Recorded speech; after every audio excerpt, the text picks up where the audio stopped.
Hechos capítulo 2, versículo 47. Vamos a ver solamente la última parte del versículo 47, que es el final del capítulo, como una conclusión que hace Lucas. Ya veíamos a partir del versículo 44 que todos los que habían creído estaban juntos y tenían en común todas las cosas, y vendían sus propiedades y sus bienes y lo repartían a todos según la necesidad de cada uno, y perseverando unánimes cada día en el templo y partiendo el pan en las casas, comían juntos con alegría y sencillez de corazón, alabando a Dios y teniendo favor con todo el pueblo. Y el Señor añadía cada día a la iglesia los que habían de ser salvos. Nadie emprende una tarea con la idea de fracasar, menos en nuestra cultura exitista, hambrienta de éxito. Sin embargo, el fracaso está ahí. No ha sido invitado, y cuando se piensa que no va a llegar, ahí irrumpió con fuerza, ¿cierto? La fuerza de la realidad, que es cruda y que muchas veces es dura. Algunos consiguen el éxito, pero a costa de su propia ruina. Es paradójico, pero eso es lo que vemos. Lucas nos narra un incidente en la vida de Jesús, ahí en Lucas 12. Hay un hombre que acude al Señor para que intervenga en un pleito de herencia. Mire, qué extraño que alguien vaya a Jesús por algo que no tiene nada que ver. Aquí tenemos un hombre que va a Jesús. ¿Por qué? Porque tiene necesidad de Dios, porque quiere oír palabras de vida eterna. No. Él, ¿qué es lo que quiere? Quiere la parte de la herencia, que su hermano se está quedando con una parte que según él no le corresponde. Entonces va donde el Señor para que interceda en esto. Otra motivación para ir al Señor que vemos aquí. Y en esta ocasión el Señor les narra una parábola, la del rico insensato. ¿Recuerdan la parábola? Este es un hombre exitoso, pero insensato. En el versículo 15, en Lucas 12, el versículo 15 dice: y les dijo, nótese, que no le habla solo al peticionante, sino que él habla en plural ahora, a todos los que le están escuchando. Hubo uno que pidió: maestro, dile a mi hermano que parta conmigo la herencia. Él lo escucha y le dice: ¿quién me ha puesto entre vosotros por partidor? Y les dijo. No solamente se dirigió al peticionante, se dirigió a todos los que estaban ahí. Se dirigió a ti y se dirigió a mí. A cada uno de nosotros el Señor se dirige con estas palabras, y escuchémoslas con atención. Mirad y guardaos de toda avaricia, porque la vida del hombre no consiste en la abundancia de los bienes que posee. Podríamos acortar este versículo y el sentido quedaría igual. Por ejemplo, podríamos decir: guardaos de toda avaricia, porque la vida del hombre no consiste en el éxito. Avaricia es una palabra fea, y en el griego es más feo todavía. La palabra es pleonexia. Era definida por los moralistas latinos como el maldito amor de poseer. Y Cicerón la define como el injusto deseo de todo aquello que pertenece a los demás. Eso es avaricia.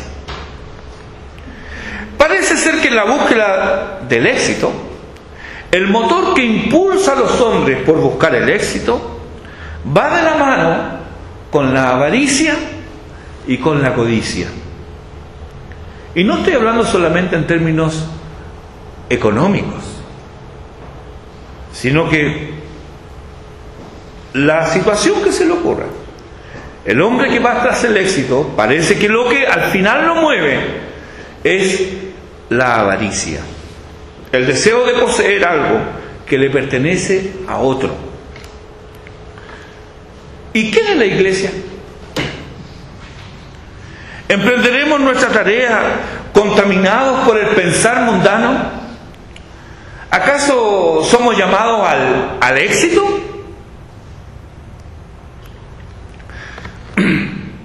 Algunos ejemplos.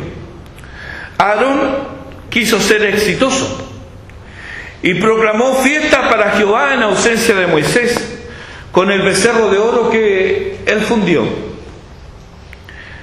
Él estaba solo, bueno, era lo que él creía, estaba solo. Moisés se fue y esa es la excusa que le da el Señor, y es lo que dice el pueblo también. Estaba solo, pero estaba presionado. ¿Por qué? Por las multitudes lo pedían. Así que él accedió. ¿Cuál fue el resultado de esto? La muerte irrumpió en el campamento y dejó tendidos, quedaron en el desierto 3.000 hombres. Nadab y Abiú, estos eran hijos del sumo sacerdote Aarón. Ellos también quisieron ser exitosos. Ellos eran jóvenes, llenos de vida, habían sido consagrados y pertenecían al linaje sacerdotal. No eran cualquiera. Seguir las reglas, qué aburrido, siempre lo mismo. ¿Cómo tengo que...? No, hagamos algo distinto, se dijeron unos a otros. Y al otro le pareció bien y hagamos algo distinto, algo que realmente una ocurrencia nuestra. Salgamos con una genialidad. Y así lo hicieron. Ofrecieron delante de Jehová fuego extraño que él nunca les mandó. ¿Cuál es el resultado? Levítico capítulo 10 versículo 2 dice: y salió fuego de delante de Jehová y los quemó y murieron delante de Jehová. David también quiso ser exitoso y emprendió la tarea de trasladar el arca de Dios. En su actuar él imitó a los filisteos. Compare usted 1 Samuel capítulo 6 con 2 Samuel capítulo 6 y con Números capítulo 7, los versículos 6 al 9. Después al escucharlo va a recordar la cita. Pero en Números está claramente establecido que solamente los coatitas debían llevar el arca de Dios, que por algo tenía unos aros por los cuales se pasaba una vara y debía ser llevada en los hombros de los sacerdotes, de los coatitas.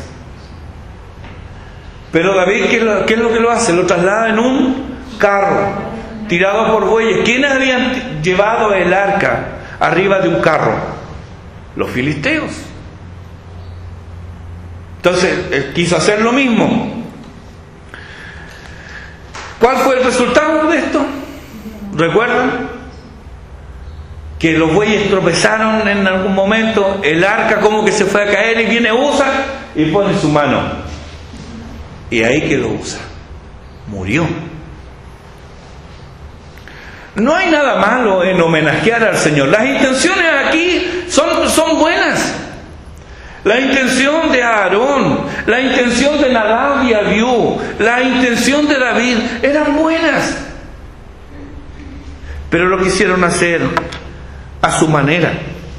Ellos olvidaron algo que es de suma importancia, que la adoración a Dios, en las cosas de Dios, las cosas se hacen no a la manera del hombre, sino a la manera de Dios. Por eso Él nos ha dejado este libro. Porque el hombre, hermano, ¿qué es lo que ha conseguido en esta idea de adorar a Dios? Las aberraciones más grandes, cuando se deja a su propio arbitrio. Pero el Señor nos ha dado pautas claras en su palabra. Porque hemos de reconocer que Dios no necesita de nuestras brillantes ideas.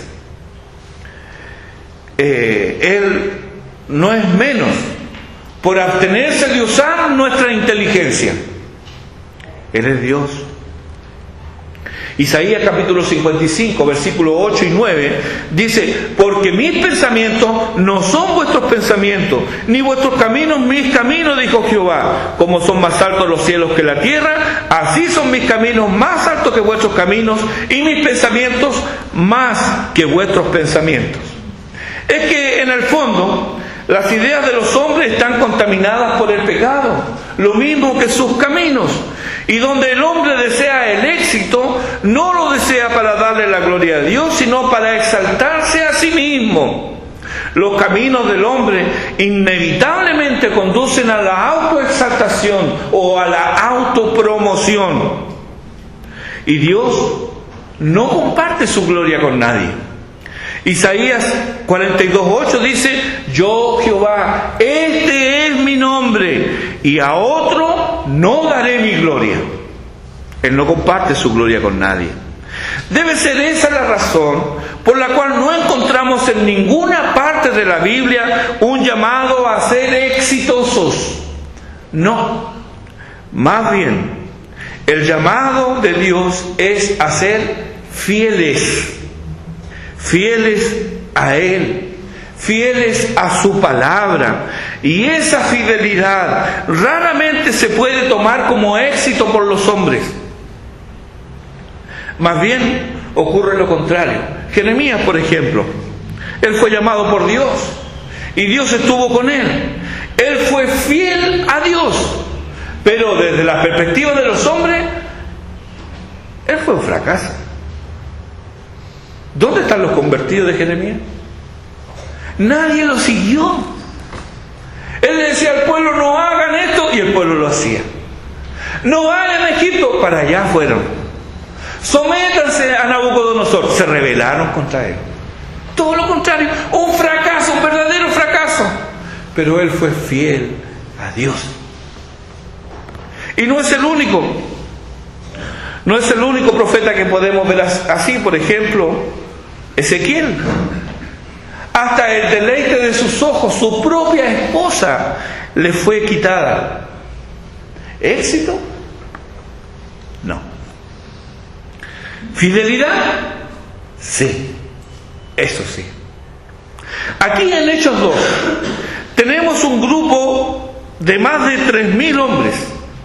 Esa era la iglesia entonces. Recuerda que después del sermón de Pedro fueron bautizados más de 3.000.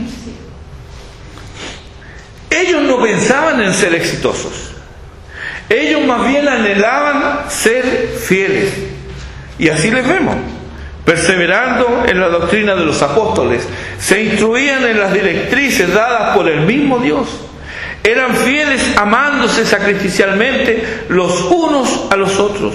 Eran fieles perseverando en los actos de adoración congregacional, participando de la cena del Señor y de las oraciones. Desprovistos de egoísmo y de envidia, buscaban el bien del prójimo, y cada cual compartía de lo suyo con alegría y sencillez de corazón. Había una ausencia de ostentación.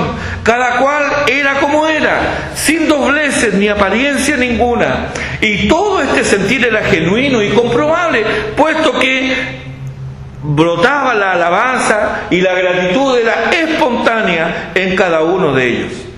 Este ambiente testimoniaba de la gracia de Dios, del amor de Dios recibido, de manera que quienes no eran parte del grupo no lo veían como una amenaza, sino que, dice el versículo 47, tenían el favor, la buena voluntad de todo el pueblo. Algo increíble había pasado, y el pueblo veía con buenos ojos a este grupo que era un tanto extraño. ¿Por qué? Porque sus costumbres, sus maneras, la forma de compartir, de expresar afecto y cordialidad, la ausencia de riñas y contiendas, pese a venir de diferentes estratos sociales, la ausencia de envidia y de egoísmo, la presencia manifiesta y evidente de generosidad entre ellos, todo ello era para el pueblo llano algo extraño, raro si se quiere. Piensen en un grupo tan heterogéneo como estos primeros que llegaron de todos los confines del mundo entonces conocido, llegaron a adorar a Jerusalén y fueron convertidos. costumbres distintas, idiomas distintas. Sin embargo, perseveraron en un propósito, y eso llamaba la atención de quienes eran observadores. Esto era, claro, extraño, raro, pero era atrayente. Era atrayente.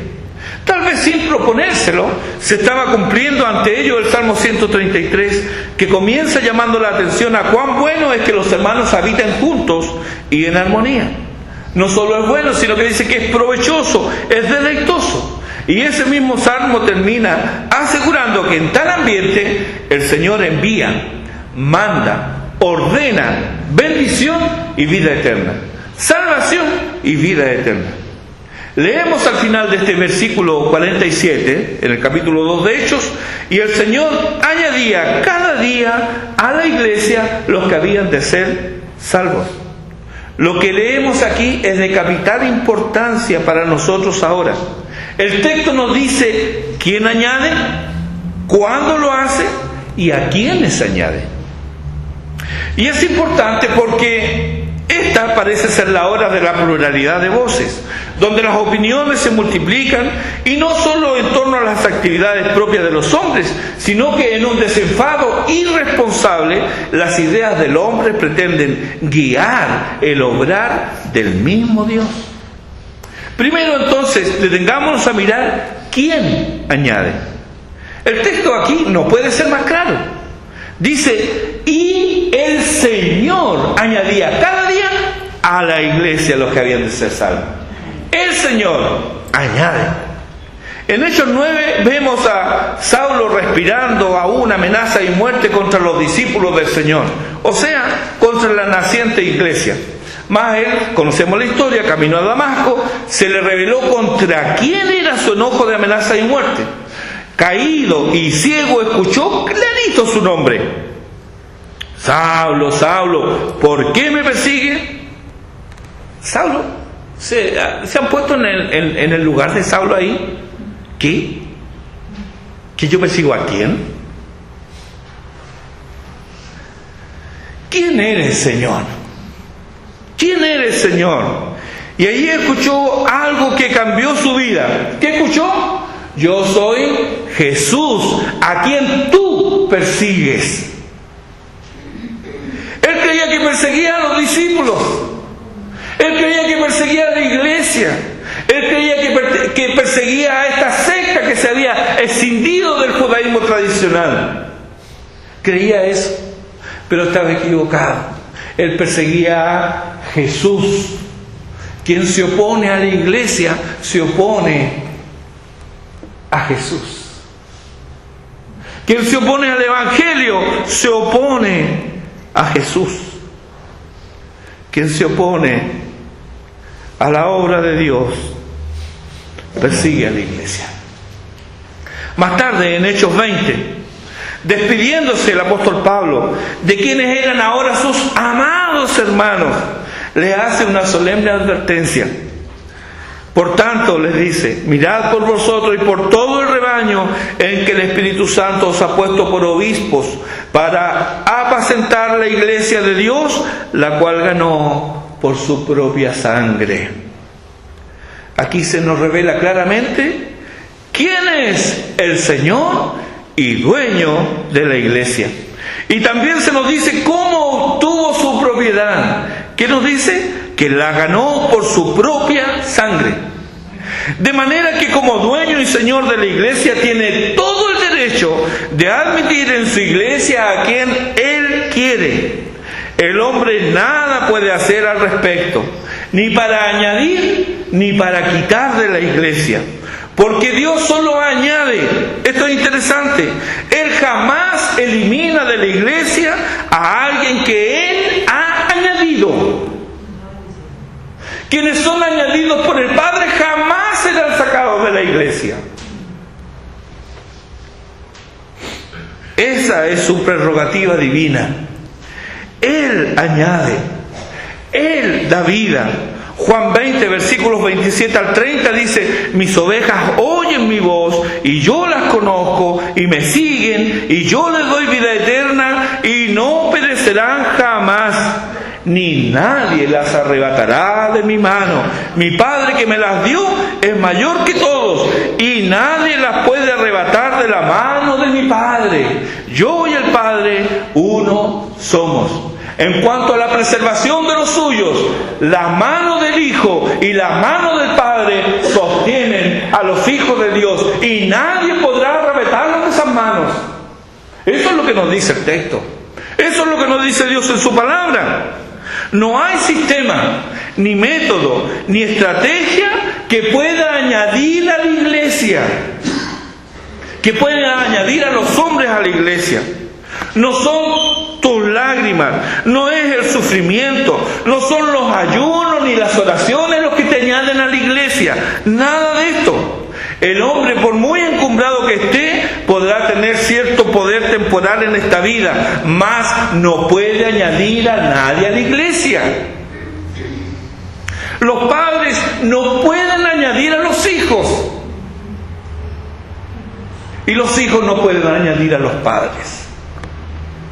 Nadie puede añadir a nadie a la iglesia, porque esto lo hace solo el Señor de la iglesia, y Él lo hace como Él quiere. Él no necesita de rito, ni de ceremonia, ni de firma de registro alguno. No necesita que primero aprende algo o que memorice algo. No. Nada hay en el hombre que predisponga a Dios a añadirlo a su iglesia. Cuando Él añade, lo hace según el puro afecto de su voluntad, para alabanza de la gloria de su gracia. Efesios 1, versículos 5 y 6.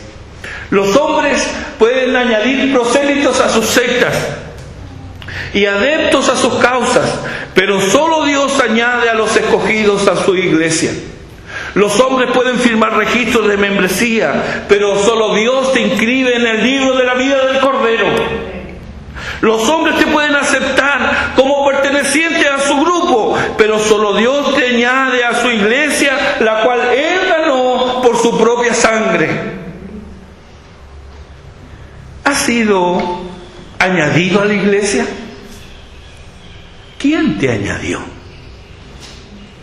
De la respuesta a esta pregunta depende tu destino eterno.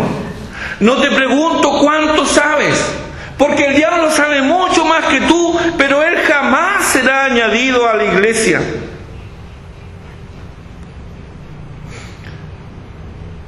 No te pregunto desde cuándo asistes. No te pregunto cuán generoso eres, ni qué tan buena persona eres. Esto es lo que te pregunto. ¿Has sido añadido a la iglesia? ¿Eres parte de los redimidos? Si es así, gózate y dale gloria a Dios por cuanto tus pecados han sido perdonados y tienes vida eterna. Lucas 10:20 dice: regocijaos de que vuestros nombres están escritos en los cielos. Algunos vacilan y temen que puedan ser eliminados de la iglesia. Normalmente son los mismos que creen que deben hacer algo para mantenerse salvos. Oh alma turbada, ¿no sabes que Dios es fiel? ¿No has leído que el que comenzó en ti la buena obra la perfeccionará hasta el día de Jesucristo? ¿No sabes que nada ni nadie te puede apartar del amor de Cristo? ¿Ignoras que Él intercede por ti y que eres propiedad del Padre, que ha prometido que nada ni nadie podrá arrebatar a los suyos de sus manos? Tal vez piensa, es que es muy grande mi pecado. Y en eso tienes toda la razón.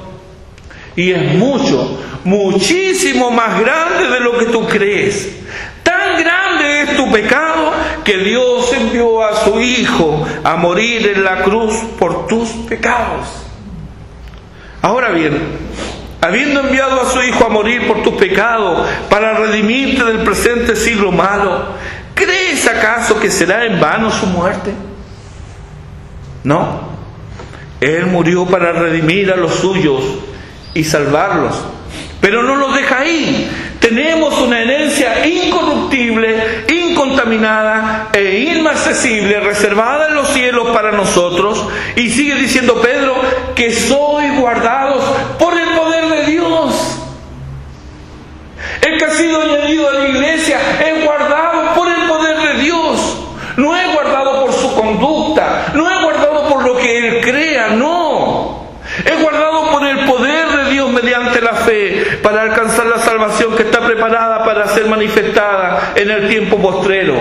Y dice en Hebreos 7:25, por lo cual puede también salvar perpetuamente a los que por él se acercan a Dios, viviendo siempre para interceder por ellos. Salvar perpetuamente, para siempre. Y vive siempre para interceder por ellos. Dios te salvó. Él te salva ahora y te salvará gloriosamente, porque la obra de la salvación de principio a fin pertenece al Señor. Solo Él añade a la iglesia y Él te mantiene en su iglesia. En segundo lugar, nuestro texto nos dice cuándo lo hace. Y el Señor añadía cada día a la iglesia los que habían de ser salvos. Aquí, otra vez somos sorprendidos, porque los hombres piensan que por su actividad son añadidas las almas.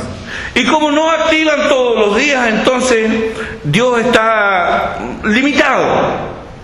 Algunos hablan de campañas y se preparan por largo tiempo para este fin. Otros hablan de impactos evangelísticos.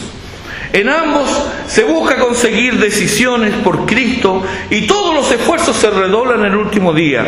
La música es muy importante en estos eventos y se usa y se abusa del sonido.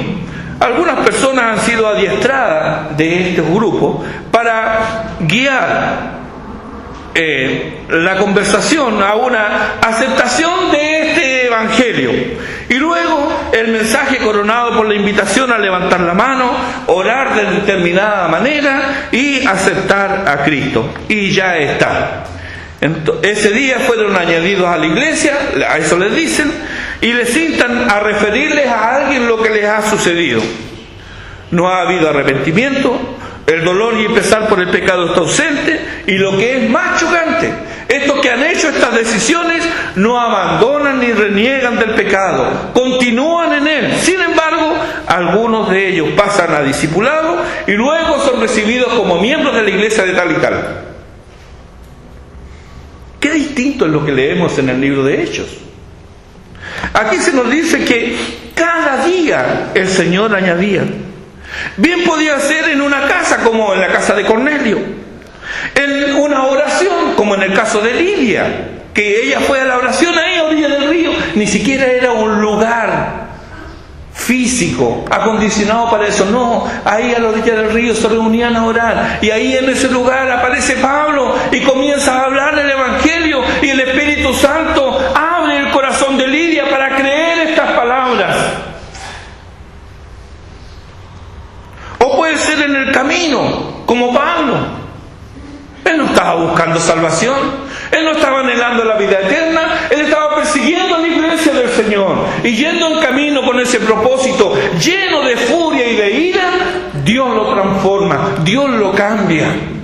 Obra en él y es añadido a la iglesia. O puede ser en un transporte privado, como el funcionario de la reina etíope. Cada día Dios obraba y añadía. Él podía usar la predicación, o una conversación, o una lectura atenta de las Escrituras. Podía ser en el templo o en las casas, en las plazas o en el taller, pero cada día Él añadía. Al comienzo del capítulo 2 habían unos 20. En 2:41 se añaden 3.000. En 4:4, estoy hablando de Hechos, se añaden 5.000 varones. En 4:32 ya se habla de una multitud. En el capítulo 5, versículo 14 se dice que los que creían en el Señor aumentaban más. Ahora bien, uno se pregunta, bueno, ¿qué táctica utilizaron ellos entonces? Veamos. De 2 en 2, grupos en las calles, teatro callejero, mimo, presentaciones especiales. testimonios de connotados. Pues podrían haber llamado a un gladiador. Imagínense el testimonio de un gladiador fulano de tal. Él no va a entregar su testimonio. Nada de esto leemos aquí. No vemos eso. Lo que sí podemos inferir, sin temor a equivocarnos, es el lugar preponderante que tenía la predicación apostólica, pero también el testimonio personal de los miembros de la iglesia. Si a esto unimos el amor evidente que demostraban entre ellos, la sencillez y generosidad y el ejemplo de vida que daban, entonces tenemos aquí un buen fundamento, un buen piso para predicar, para testimoniar de Cristo. Recuerdo en cierta oportunidad estábamos predicando en una población y yo le digo a alguien que predique en ese lugar y me dice: no, yo no voy a predicar ahí. ¿Pero por qué? No, si ahí vivo yo y todos me conocen. Eso no es lo que vemos en Hechos. La gente estaba admirada con estos extraños que compartían todo, que se amaban, que se expresaban respeto, que tenían comunión entre ellos. Eso era atrayente para ellos. Entonces cuando uno de ellos le hablaba, ellos escuchaban. Ellos escuchaban. Entonces no solamente la predicación apostólica, sino también el testimonio personal de cada uno de ellos. Ese es un buen piso para poder predicar. Y Dios añadirá su bendición al evangelio vivido y proclamado. Cada día Él añade su bendición. Isaías 55:11 dice: mi palabra que sale de mi boca no volverá a mí vacía, sino que hará lo que yo quiero. Es Dios el que habla. Mi palabra, la palabra de Dios, no volverá a Él vacía. A veces escuchamos: no, es que le he predicado tantas veces, es que es tan duro. Deberíamos retroceder un poco y preguntarnos: ¿no será que mis hechos están hablando más fuerte que mis palabras? Y que mis hechos van en contra de lo que yo digo creer. Pudiera ser.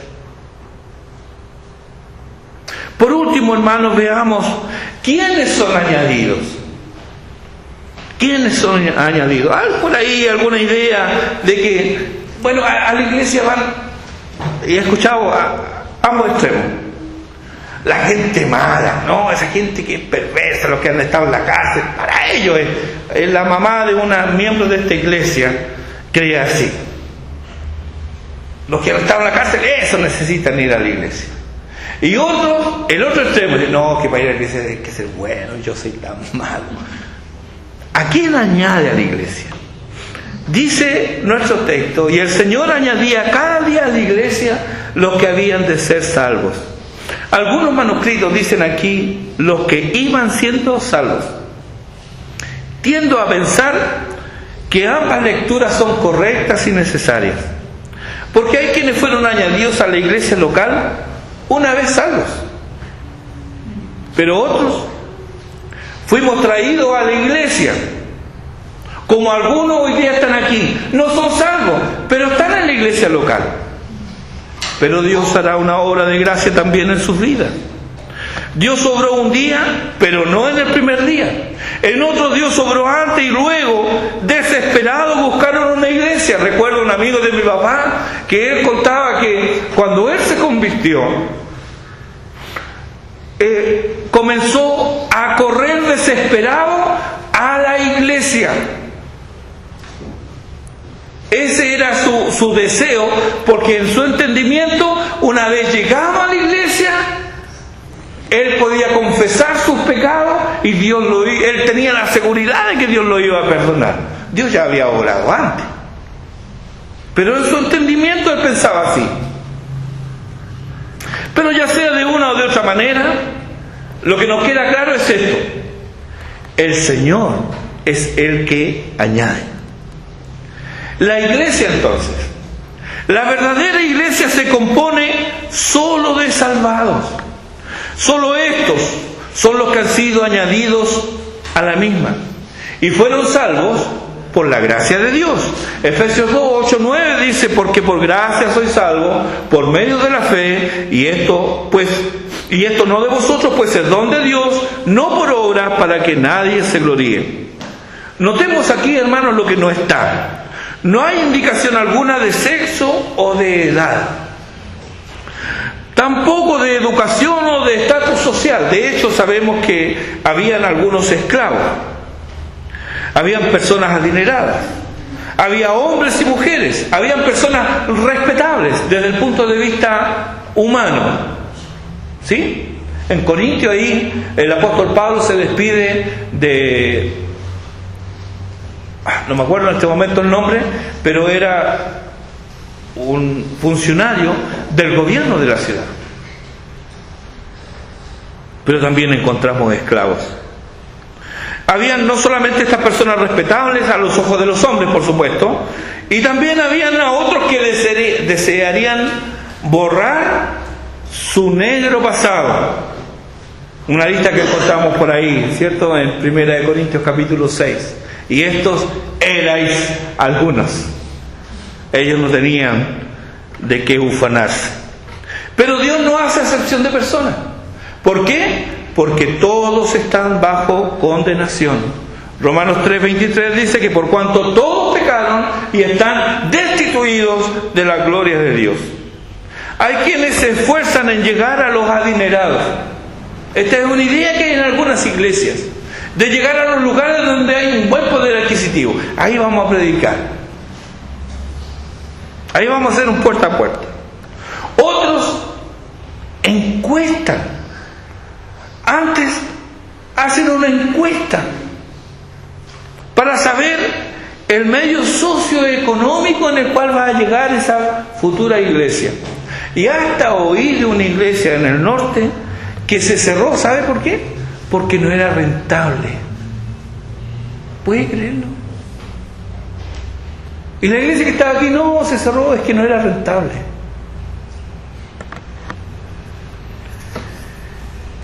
Pero así se toman muchas decisiones en algunos grupos de misiones. Hay una idea mercantilista, hay una idea del éxito metida en esto, que contamina el Evangelio.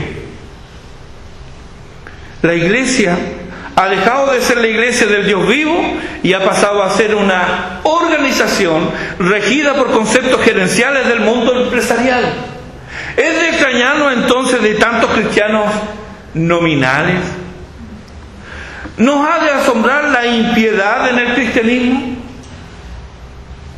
La iglesia del Señor Jesucristo es la congregación de los santos.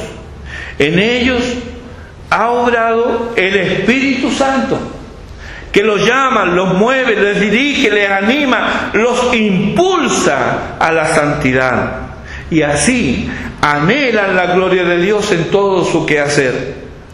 Nuestra confesión bautista de fe de 1689, en el capítulo 26, el numeral 2, dice: todas las personas a través del mundo que profesan creer en el Evangelio y que rinden obediencia evangélica a Dios por Cristo son y pueden ser llamados santos visibles, mientras que no muestren que su profesión sea vana al mantener errores fundamentales o al vivir vidas impías. De tales personas, todas las iglesias locales están compuestas. Notemos, hermanos, que quienes componen la iglesia pueden ser llamados santos visibles. No son santos al morir, ni necesitan la declaración de ningún mortal para conferirles ese honor. No, son santos porque se han apartado de la impiedad, no viven vidas impías, pero tampoco mantienen errores fundamentales. Y aquí debemos andar con cuidado, no sea que considere que lo que yo creo sea el canon de la ortodoxia por medio de la cual se debe medir la fe de los hermanos. Cuidado con eso. Cuidado, hermanos. Son los errores fundamentales los que me apartan de la iglesia, o más bien la persistencia en ellos los que evidencian evidencian que no soy parte de ella. Pero ¿cuáles son las doctrinas fundamentales de la fe cristiana? Repasemos, hagamos un rápido repaso. La autoridad de la Escritura, un Dios trino e inmutable, eterno, omnipotente, omnisciente, omnipresente, santo, justo y bueno, que creó el mundo físico y espiritual y al hombre a su imagen y semejanza, que éste cayó de su estado original de inocencia y degradó en el pecado, por lo cual es esclavo del mismo. De ahí la injusticia, el dolor, la crueldad, el sufrimiento y muerte. Y que para redimirnos de ese estado, Dios envió a su Hijo en el nacimiento virginal, que es totalmente Dios y totalmente hombre, para morir por nuestros pecados, que se levantó de la tumba, ascendió a los cielos y regresará a juzgar a los vivos y a los muertos. Para ser librados de la condenación, debemos poner nuestra fe en Cristo y seremos salvos. Siendo salvos, nos unimos a su iglesia para adorar, para tener compañerismo cristiano, para participar de los medios de gracia públicos y practicar los privados, para nutrir nuestra fe, para apoyarnos espiritualmente unos a otros y para evangelizar con nuestras vidas y palabras. Sé que esto es muy resumido, pero es lo fundamental. Nuestra confesión bautista de fe no es base para comunión con otros hijos de Dios. No, hermanos. Ella es, como dijo Spurgeon, una ayuda en la controversia, una confirmación en la fe y un medio de edificación en la justicia. En él los miembros de esta iglesia tendrán un pequeño resumen doctrinal y por medio de las pruebas bíblicas allí contenidas estarán preparados para dar una respuesta de la fe que hay en ellos. Así que abstengámonos de poner piedras en los zapatos de los santos o de dirigir la luz a los ojos de los redimidos. ¿Eres infralapsariano? Bien por ti. Vive como tal, pero deja vivir aún al que no entiende el término. Es una verdadera desgracia proclamar la doctrina de la gracia sin gracia. No te exaltes, por lo tanto. No te sulfures. Sigue el consejo de Pablo a los filipenses en el capítulo 4, versículo 5. Vuestra gentileza, vuestra amabilidad sea conocida de todos los hombres. Y añade Pablo, tal vez con su qué, el Señor está cerca. Cuando pienso en que mi Señor está cerca, entonces cambia la actitud del corazón. O el consejo de Pedro en 1 Pedro capítulo 3 versículo 15.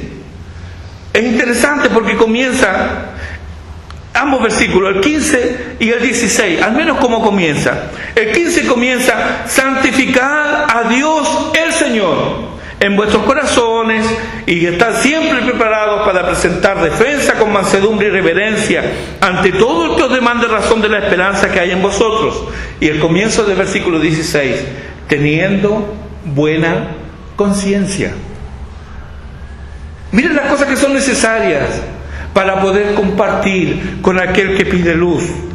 Y el Señor añadía cada día a la iglesia los que habían de ser salvos. Él añade cada día. Él añade cada día a la iglesia. Él añade cada día a la iglesia a los salvos. Seamos fieles al Señor en lo que nos toca hacer. Comencemos por arrepentirnos de pretender robar su gloria, anhelando en nuestros corazones lo que el mundo anhela. ¿Qué es lo que anhela el mundo? Notoriedad, reconocimiento. Ya va fulano de tal. ¿Cómo se siente? Bien. A algunos les gusta que le digan reverendo, me decía un amigo mío. No, tú le decís reverendo y se pone, cambia. ¿Para qué hablar de los títulos que se han inventado los hombres últimamente? ¿Qué es lo que están buscando? Una gloria que no les pertenece. Ya lo dijo el profeta. Yo, Jehová, ese es mi nombre, y a otro no daré mi gloria. Él no comparte su gloria con nadie.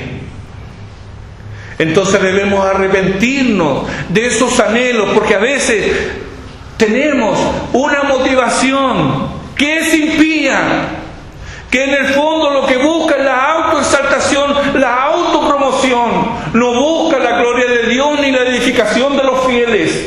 No, busca autoexaltarse, autopromoverse. Y esto, hermanos, trae dolor. Esto trae división. Esto trae conflictos en la iglesia del Señor. Dios nos ha llamado a ser fieles, no a ser exitosos. Debemos ser fieles proclamando el mensaje de gracia. Debemos ser fieles proclamando el Evangelio, fieles y veraces a la palabra del Señor. Pero que eso germine es resorte divino, no mío.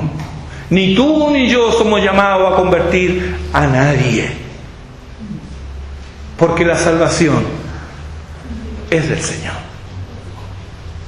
Termino con Lucas 17:10. Así también vosotros, cuando hayáis hecho todo lo que os ha sido ordenado. Miren, así también vosotros, cuando hayáis hecho todo lo que os ha sido ordenado. Hermano, ¿quién está en esa situación? ¿Quién está en esa condición? ¿Quién puede hoy pararse y decir, mire, yo he hecho todo lo que el Señor me ha ordenado?